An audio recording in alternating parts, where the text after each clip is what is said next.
ముంతా తుఫాన్ బీభత్సం నేలవాలిన వరి పంట రైతులు కన్నీరు క్షేత్రస్థాయిలో పంట నష్టాన్ని పరిశీలించిన మాజీ ఎమ్మెల్యే జక్కంపూడి రాజా. మోంతా తుఫాను బీభత్సం నేలవాలిన వరి పంట రైతుల కన్నీరు క్షేత్రస్థాయిలో పంట నష్టాన్ని పరిశీలించిన మాజీ ఎమ్మెల్యే జక్కంపూడి రాజా. మోంతా తుఫాన్ కారణంగా రాజానగరం నియోజకవర్గంలో రైతాంగం తీవ్రంగా నష్టపోయింది. తుఫాన్ దాటికి వందలాది ఎకరాల్లో వరి చేలు నేలమట్టమయ్యాయి. ముఖ్యంగా శ్రీరంగపట్నం, రాఘవాపురం గ్రామాల్లో కోతకు సిద్ధంగా ఉన్న పంట పూర్తిగా దెబ్బతింది. చేతికొచ్చిన పంట కళ్ల ముందే నాశనం కావడంతో రైతులు తీవ్ర ఆవేదన వ్యక్తం చేస్తున్నారు. పెట్టుబడులు పెట్టి కష్టపడి పండించిన పంట సరిగ్గా కోత సమయంలో తుఫాను పాలైంది. కంటి ముందే పంట చేతికి అందకుండా పోతోంది అని రైతులు కన్నీటి పర్యంతమయ్యారు. ఈ నేపథ్యంలో రాజానగరం నియోజకవర్గం మాజీ ఎమ్మెల్యే జక్కంపూడి రాజా తుఫాను ప్రభావిత గ్రామాల్లో పర్యటించారు. ఆయన శ్రీరంగపట్నం, రాఘవాపురం గ్రామాల్లో నష్టపోయిన రైతులను పరామర్శించారు. నేలవాలిన వరి చేలను స్వయంగా పరిశీలించి నష్టం వివరాలను అడిగి తెలుసుకున్నారు. అనంతరం ఆయన మీడియాతో మాట్లాడుతూ రైతుల పరిస్థితిని వివరించారు. ప్రభుత్వం తక్షణమే స్పందించి నష్టపోయిన రైతులను ఆదుకోవాలని డిమాండ్ చేశారు. రైతులు కొంప ముంచిందని చెప్పి చెప్పుకోవాల్సినటువంటి అవసరం ఉంది. ఏదైతే కేవలం కోనసీమ ప్రాంతానికి మాత్రమే తుఫాన్ యొక్క ప్రభావం పరిమితం అవుతుంది అని చెప్పి అంచనా వేసినప్పటికీ గల తూర్పుగోదావరి జిల్లాలో కూడా చాలా పెద్ద ఎత్తున రైతులు నష్టపోయినటువంటి పరిస్థితి కనిపిస్తూ ఉంది. ముఖ్యంగా రాజానగరం నియోజకవర్గంలో 3 మండలాల్లోని కూడా దాదాపు 4-5 వేల ఎకరాలు 5,000 ఎకరాలకి పైబడి పంట నష్టం జరిగిందనేటువంటిది ఒక ప్రిలిమినరీ ఎన్యూమరేషన్లో తెలుస్తూ ఉంది. అయితే ప్రభుత్వం దీన్ని చాలా సీరియస్గా తీసుకోవాల్సినటువంటి అవసరం ఉంది. కారణం ఏంటంటే రాజకీయాలను పక్కన పెడితే రైతును ఆదుకోవాల్సినటువంటి బాధ్యత ప్రభుత్వం మీద ఉంటుంది. గతంలో మా ప్రభుత్వం ఆవేళ అధికారంలో ఉన్నప్పుడు మా పార్టీ జగన్మోహన్ రెడ్డి గారి సారథ్యంలో రైతుకు అనుకోనటువంటి విపత్తు సంభవించినప్పుడు ప్రభుత్వం అన్ని రకాలుగాను కూడా తోడుగా నిలవాలనేటువంటి ఆలోచన చేసి ఇన్సూరెన్స్ తాలూకా ప్రీమియం మొత్తాన్ని కూడా ప్రభుత్వమే చెల్లించి సరైనటువంటి సమయంలోపు రైతుకి ఏదైనా నష్టం జరిగినప్పుడు అన్ని విధాలుగాను కూడా ఆర్థికంగా సాయాన్ని అందించేటటువంటి కార్యక్రమం. ఒక పక్కన ఇన్సూరెన్సు, మరో పక్కన ఇన్పుట్ సబ్సిడీ కావచ్చు, అన్ని రకాలుగాను కూడా రైతుని చేయి పట్టుకుని ముందుకు నడిపించినటువంటి పరిస్థితి ఉంది. మరి గడిచినటువంటి ఈ 18 నెలల కాలంలో ఈ ప్రభుత్వం ఏర్పడిన తర్వాత అసలు పూర్తిగా ఇన్సూరెన్స్ అనేటువంటిది కట్టడమే మానేసినటువంటి తరుణం. ఇవాళ రైతు ఆకాశాన్నో లేకపోతే ప్రభుత్వం వైపు చూసి దేవుడా నన్ను ఆదుకునేటటువంటి నాదుడు ఎవరు అని చెప్పి చూసేటటువంటి పరిస్థితిలో ఉంది.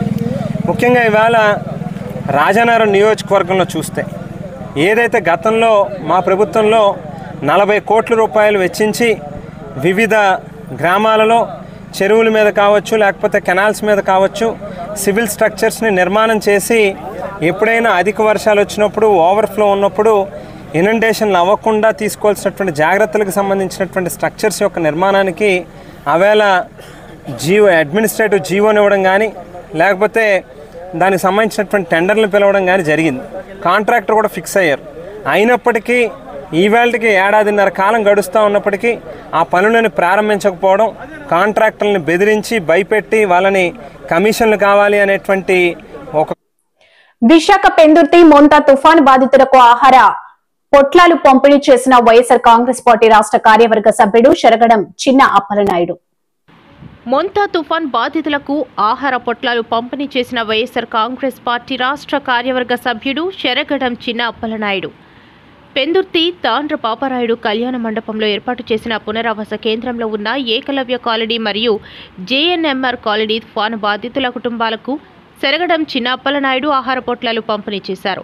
ఈ కార్యక్రమంలో ఆయన మీడియాతో మాట్లాడుతూ గత 3 రోజుల నుండి తుఫాను ప్రభావం వలన ప్రజలు తీవ్ర ఇబ్బందులు ఎదుర్కొంటున్నారని, గతంలో వచ్చిన హుదూద్ కరోనా సమయంలో అనేక సహాయక కార్యక్రమాలు చేపట్టారని ఆయన పేర్కొన్నారు.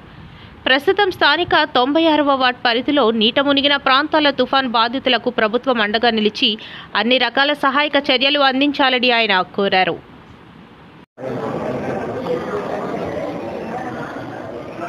ఈ మోంతా తుఫాన్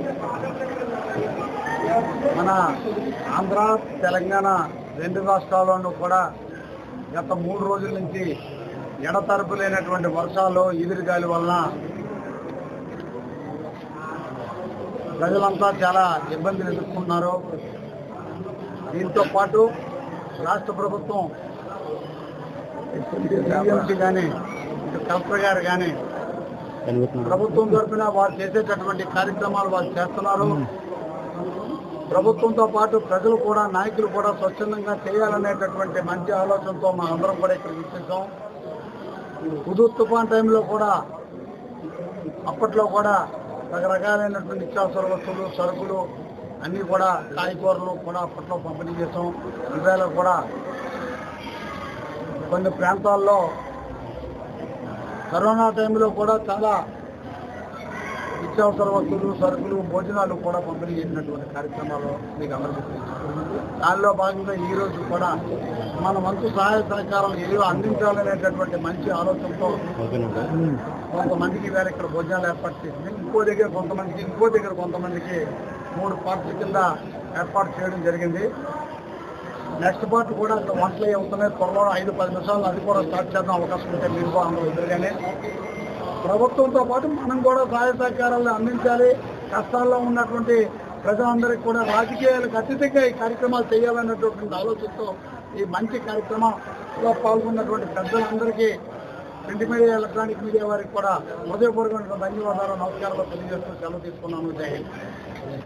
2 తెలుగు రాష్ట్రాలలో మోంతా తుఫాన్ ప్రళయం సృష్టిస్తున్న సంగతి తెలిసిందే. ముఖ్యంగా ఏపీలో ఈ తుఫాన్ ఎఫెక్ట్ స్పష్టంగా కనిపిస్తుంది. ఈ తుఫాన్ కారణంగా చాలా మంది రైతులు తీవ్రంగా నష్టపోయారు. ఇందులో భాగంగానే ఏపీ మంత్రి అచ్చెన్న శ్రీకాకుళం జిల్లాలో పర్యటించారు. 25వ తారీఖున ఏదైతే సైక్లోన్ వాతావరణ కేంద్రం అనౌన్స్ చేసిందో ఆ రోజు నుంచి ఎన్డీఏ ప్రభుత్వం, ముఖ్యమంత్రి గారు లోకేష్ బాబు గారు 4 రోజులు ప్రత్యేకంగా పర్యవేక్షించి అన్ని ముందస్తు జాగ్రత్తలన్నీ కూడా తీసుకొని అధికారులకి గ్రామాలకు పంపించి గత 3-4 రోజుల నుంచి క్లోజ్ గా పర్యవేక్షించడం వల్ల నిన్న మనకింత పెద్ద విపత్తు వచ్చినా సరే ఎక్కడ కూడా హ్యూమన్ లాస్ గాని, మేజర్ గా ఆస్తులు కోల్పోవడం గానీ లేకుండా చేసుకున్న విషయం మనందరికి కూడా తెలుసు.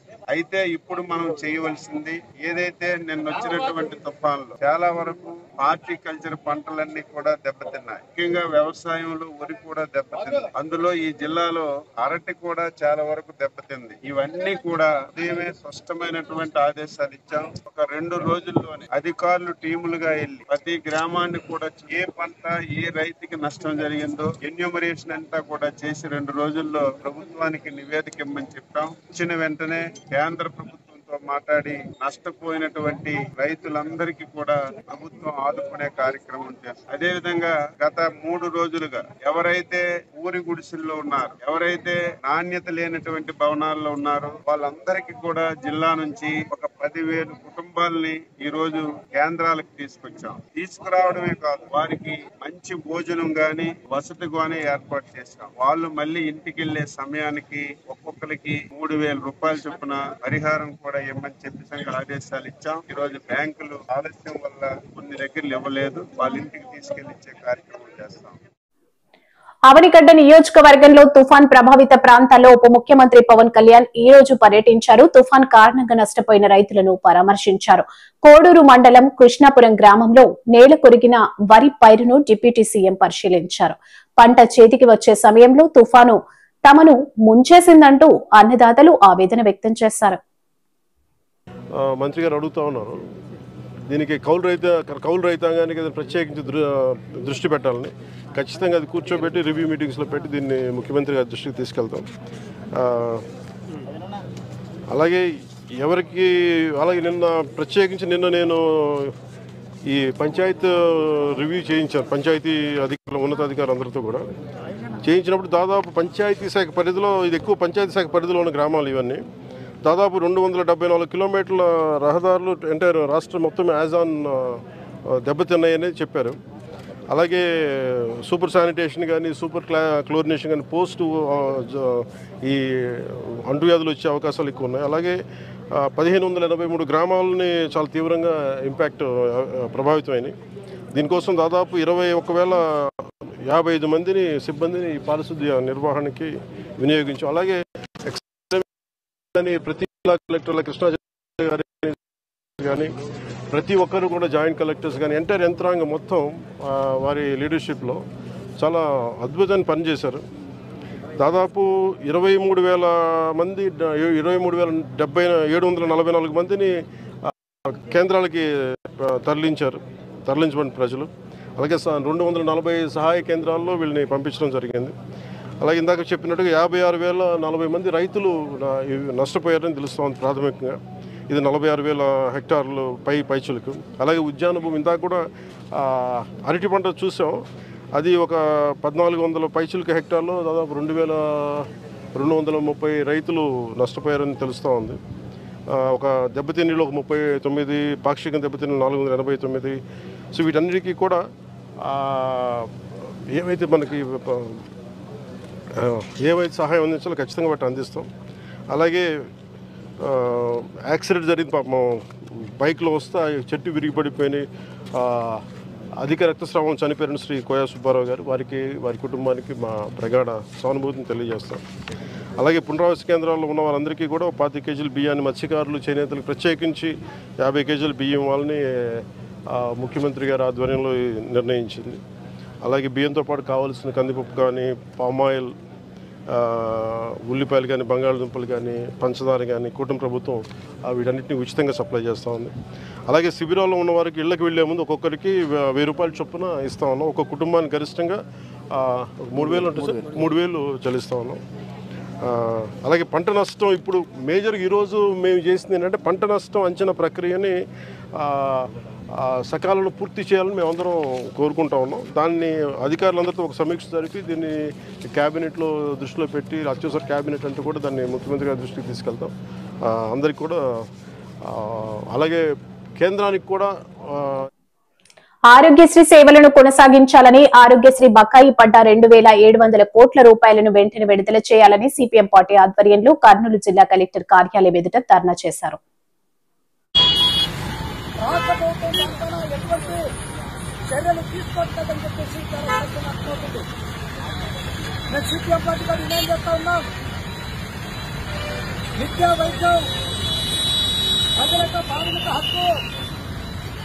మరి ప్రాథమిక హక్కుగా వచ్చింది వైద్య సేవల్ని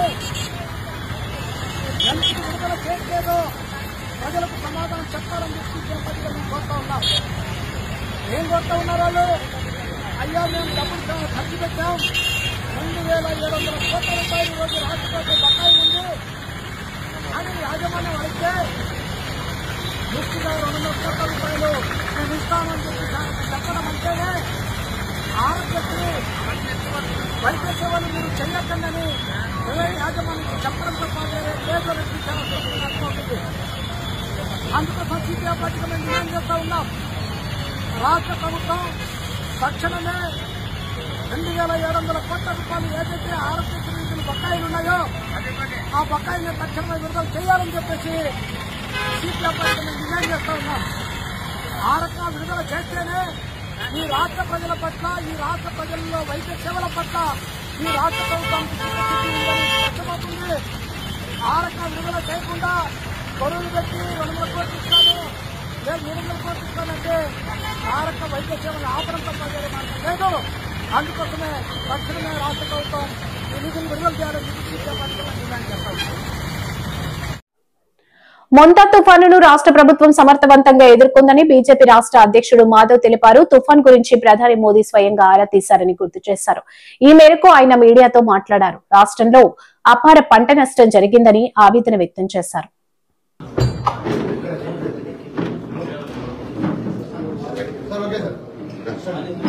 అందరికీ నమస్కారం.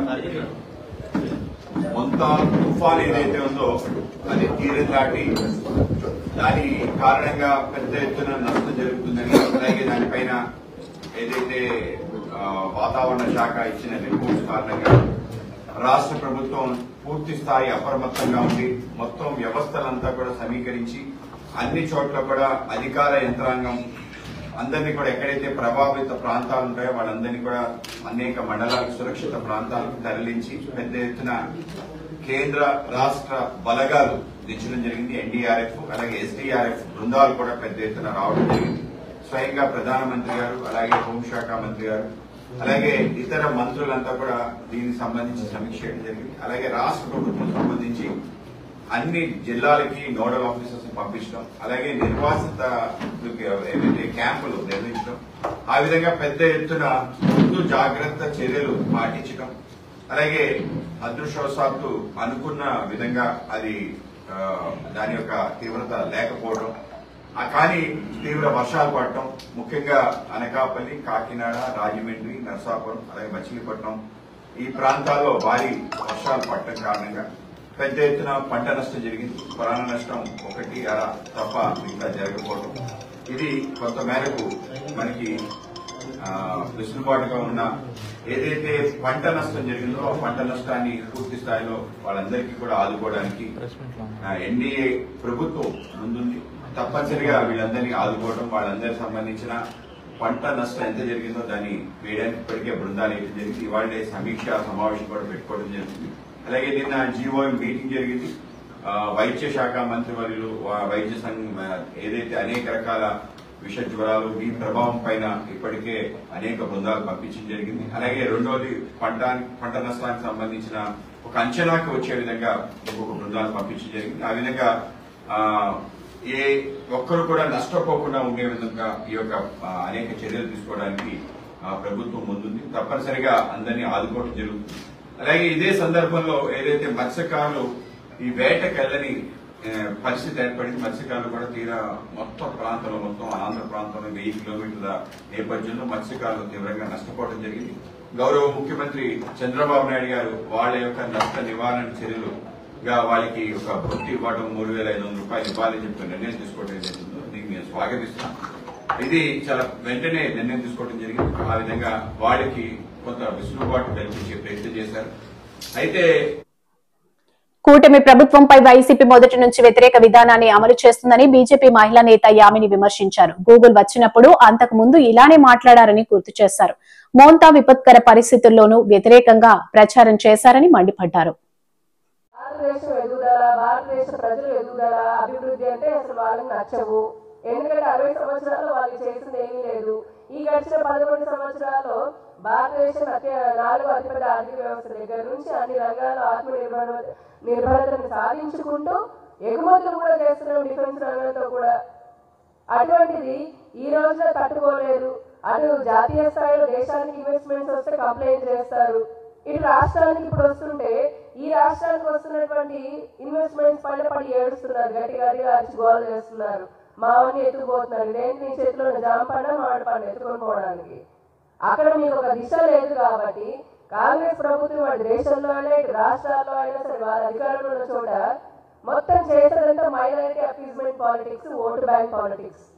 అంటే ఒక వర్గానికి అపీజ్మెంట్ చేసుకుంటూ వారిని బుజ్జగించుకుంటూ సంతుష్టీకరణ రాజకీయాలను చేసుకుంటూ అభివృద్ధి అంటే అభివృద్ధిని గాలి వదిలేసి విధానపరమైనటువంటి సంస్కరణలు తీసుకొని రాకుండా ఈ రోజున వారి రాష్ట్రాల నుంచి పరిశ్రమలు తరలి వెళ్ళిపోతుంటే ఆంధ్రప్రదేశ్ పైన లేదంటే నరేంద్ర మోదీ గారి పైన వారు ఏడవడం అనేది చూస్తూనే ఉన్నాం.